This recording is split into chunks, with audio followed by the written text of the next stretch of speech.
The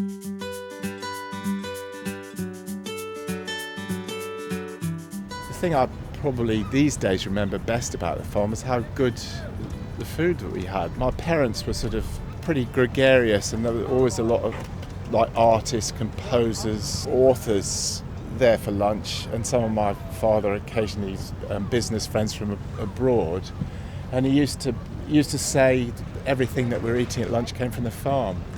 And I used to roam the fields. I mean, in those days, I can remember at about 8 or 9 sort of tinkering with the sort of old tractors and undoing bolts and things with my friend Les.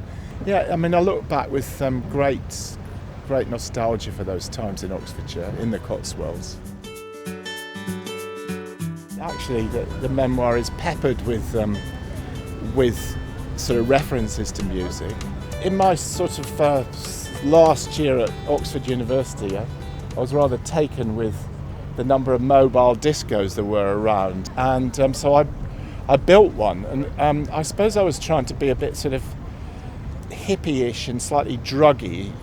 It now seems a bit pathetic, but I called it the Purple Tiger.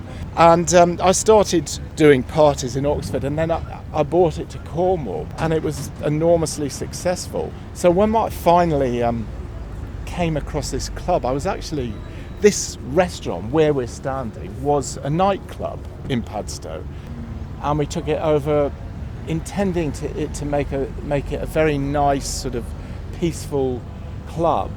But 'twas not to be, because the only customers we could really get in on a regular basis were fishermen, and they used to fight quite a lot.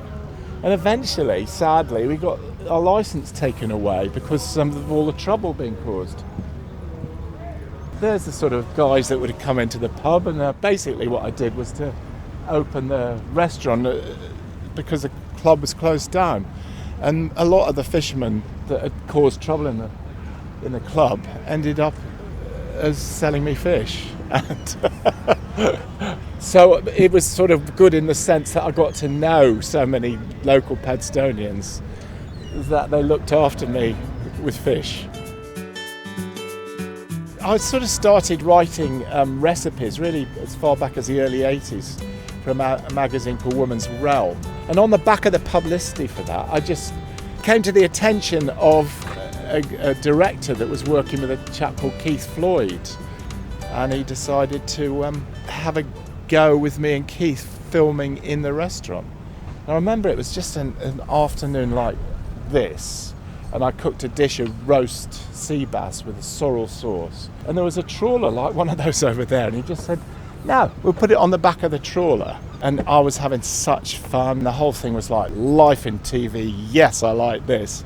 And I put a sort of caption under the photograph in the book of me and Keith on that day, saying, "Me and Keith sailing away to a new life on TV." Chalky was such a character, and basically we used him wherever we could. And I think David, the director, who's got enormous time for it, his skill was just to use just so much of Chalky, not quite enough. So people somebody only told me yesterday, actually, we were waiting for Chalky. You were fine, but it was Chalky we really wanted to see.